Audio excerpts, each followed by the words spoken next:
Puji Tuhan, kita bersyukur untuk pagi hari ini sebab kita semua jadi bangun.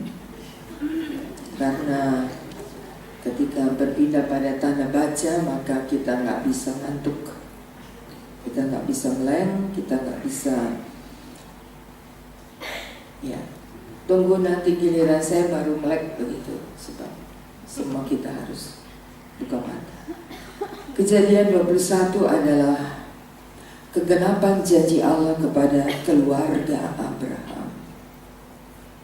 Kegenapan janji Allah setelah 25 tahun menantikan janji Allah menjadi sebuah kenyataan.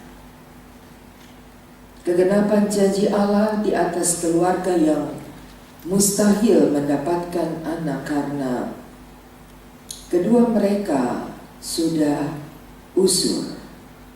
90 tahun untuk Sarai dan 100 tahun untuk Abraham. Keluarga yang mustahil mempunyai keturunan. Tetapi kita melihat bahwa bagi Allah tidak ada yang mustahil. Allah telah membuat aku tertawa, ayat 6. Kata Allah membuatku tertawa itu bukan tadinya Sarah menangis, tetapi Allah telah membuat aku tertawa, menggantikan duka menjadi sukacita. Yang mampu dilakukan Allah adalah merubah keadaan. Yang sanggup dilakukan Allah adalah memperbaiki, bahkan memulihkan keadaan. Yang sanggup dilakukan Allah, yang mustahil menjadi tidak mustahil. Yang sanggup dilakukan Allah, menggenapi janjinya walaupun itu lama dinantikan.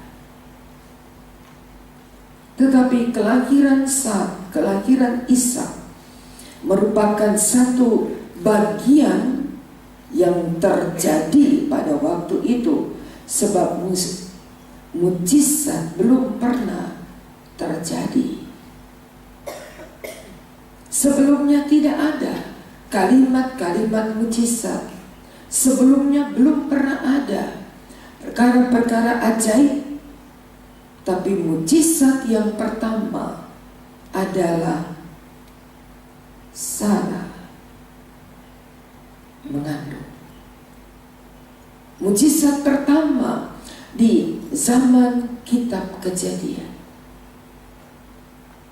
Pada seorang Sarah yang 90 tahun. Roma pasal 4 berkata, sudah mati hai. Tidak ada hal yang membuat Sarah menjadi muda kembali. Gak ada.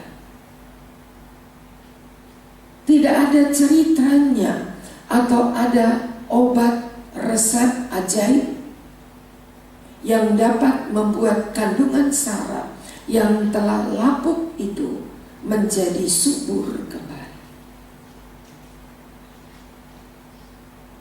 Untuk keluarga-keluarga, untuk keadaan-keadaan yang mustahil bagi keluarga, untuk perkara-perkara yang mustahil bagi setiap keluarga, mempunyai jawaban Allah setelah 25 tahun menunggu jawaban Allah, menunggu mujizat Allah. Setelah 25 tahun, kalau kita perhatikan usia mereka ketika keluar dari Ur Kasdim, berani meninggalkan semuanya hanya untuk sebuah janji yang tidak jelas dalam tanda petik. Janji Allah yang tidak jelas karena di pasal 12 kitab Kejadian dari rumah orang tua, sanak saudara, ke negeri yang kutunjukkan kepadamu. Enggak disebut negeri mana, berapa jarak antara Ur Kasdim dengan tanah perjanjian. Tidak ada. Tidak ada yang membuat Abraham mempunyai satu gambaran. Kalau sekarang GPS saudara bisa menunjukkan jarak antara saudara dengan tempat tujuan, bisa ditunjukkan oleh GPS. 10 km lagi, ditempuh dalam jarak sekian waktunya. Janji Allah yang tidak mempunyai kata tujuan, gak punya arah, gak punya jarak, gak punya waktu untuk dapat menemukan tempat tujuan. Tetapi Abraham dengan yakin, dia belum mempunyai satu pengalaman dengan Allah, belum pernah mempunyai satu pengalaman, belum pernah mendengar bahwa Allah sanggup melakukan mujizat, belum pernah. Tetapi Abraham percaya. Ini yang diharapkan untuk setiap keluarga, mempunyai kata percaya. Allah tidak memberikan semua janji Allah lengkap dengan blueprint untuk mencapai tujuan harus begini, dengan waktu begini, lamanya begini, dan kita harus begini. Tidak ada. Ini janji Allah. Yang diminta taati, maka engkau akan mendapat. Cuma itu. Saudara dan saya tidak mempunyai satu janji Allah yang lengkap dengan semua analisa bagaimana caranya kita memperoleh. Tapi yang diminta Allah untuk setiap keluarga, percayalah. Amin. Engkau akan mendapat apa yang engkau harapkan. Percayalah. Ada banyak kali kita mulai meragukan firman Allah ketika doa lama dijawab, ketika keadaan dalam pandangan mata kita sukar untuk dibuktikan, dalam pemikiran kita mustahil hal itu terjadi. Tapi berkatalah dalam hati saudara, Allahku sanggup melakukan yang tidak mungkin menjadi mungkin. Bahkan bukan cuma mungkin, pasti. Berapa banyak kali dalam hidup, dalam keluarga, dalam peristiwa, dalam perkara-perkara sulit, Allah sudah buktikan bahwa Dia adalah Allah. Kata di dalam kitab Keluaran 15, pembuat keajaiban.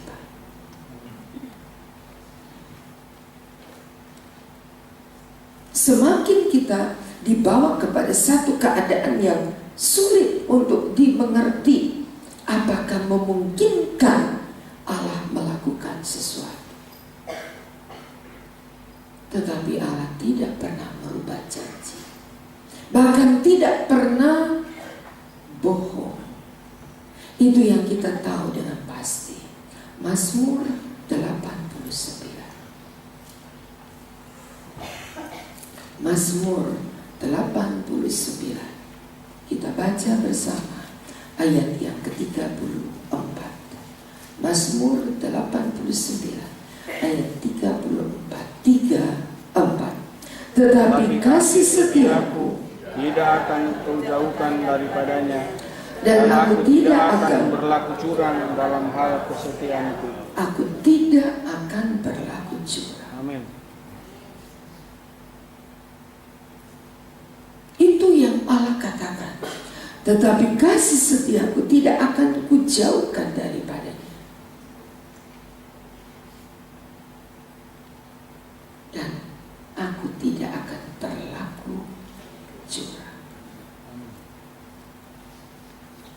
berada di dalam satu kelompok kehidupan manusia yang dimanapun kita melihat kecurangan.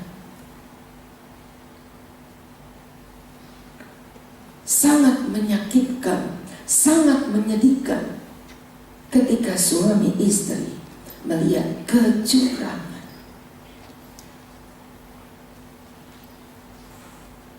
Akan menyakitkan seorang istri ketika melihat suaminya berlaku curang.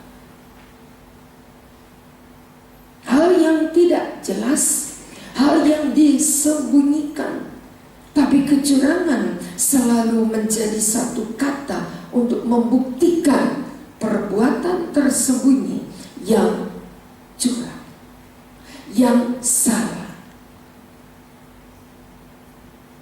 Seringkali dalam keluarga kita berkata, aku sudah mengasihi dengan segenap kasihku. Aku sudah memberikan segalanya dalam keluargaku. Aku sudah memberikan hidupku bahkan untuk keluargaku. Tapi ketika kita kemudian melihat ada suami yang berlaku curang, tidak memberikan sepenuhnya kasih untuk keluarganya, dan dia mulai berbagi kasih kepada perkara lain, hal yang sangat menyakitkan. Lalu mulailah ia berkata, mengapa engkau berlaku curang?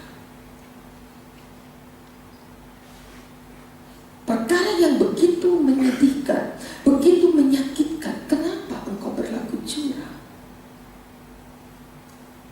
Kecurangan tidak pernah dibuat dengan terang-terangan. Sebab kata kecurangan adalah perbuatan tersembunyi yang curang, yang tidak jujur. Dan ketika perkara ini terjadi, menghabiskan semua kasih yang semula berada pada kata segenap hatiku. Maka tidak ada perkara yang lebih menyakitkan ketika hal itu dilihat dan diketahui. Allah pakai kata pada ayat 34, aku tidak akan berlaku curang. Aku tidak akan berlaku curang. Aku tidak membohongi engkau. Aku tidak menipu engkau. Kita punya Allah yang adil, sangat adil. Kecurangan adalah bukti ketidakadilan. Curang dia.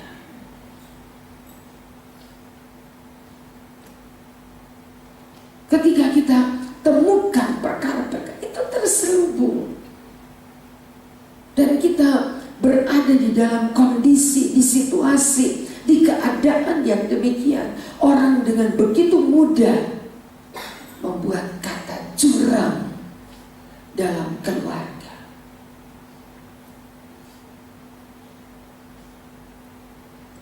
Bukan keluargaku adalah surgaku, tapi kondisi demikian membuat keluargaku adalah neraka bagiku.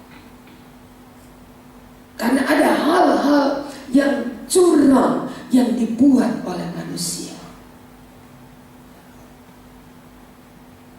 Dan kita minta kepada Tuhan, berkatilah keluargaku, berkatilah dengan keadilan, berkatilah dengan kejujuran kasih, berkatilah aku Tuhan.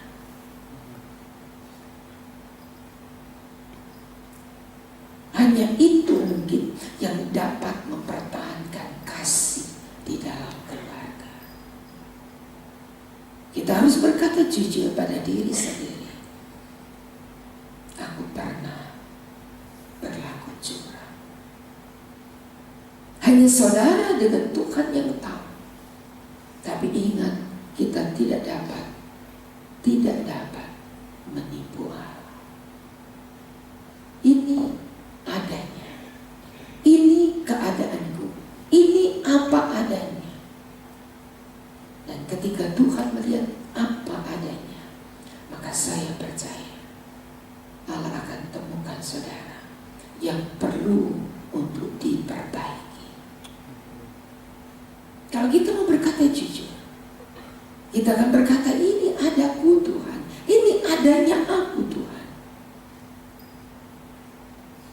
Dan saudara akan melihat, kalau kita berlaku jujur di hadapan Allah, maka Allah siap untuk memperbaiki kita. Mengapa? Supaya kasih Allah melimpah di dalam kita. Supaya kasih Allah kembali melimpah di setiap hati kita.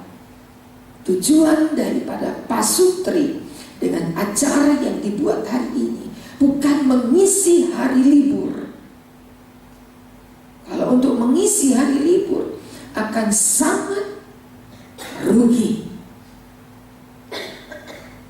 Tapi kita membuat acara hari ini dengan satu acara yang pasti, memberi kesempatan Allah memulihkan kita. Kita berdiri bersama. Ada kita yang berdiri pada pagi ini dengan penuh kejujuran. Mungkin sulit untuk dikatakan, tetapi saudara punya kesempatan untuk berjabat tangan dengan pasangan saudara. Ada suamimu, ada istrimu. Engkau dapat pegang tangan istrimu, engkau dapat pegang tangan suami, dan katakan kepadanya, maafkan saya. Kepada suamimu, kepada istrimu, saudara yang tahu, pribadi yang tahu, yang penuh kejujuran, kita bisa berkata kepada pasangan kita, maafkan saya.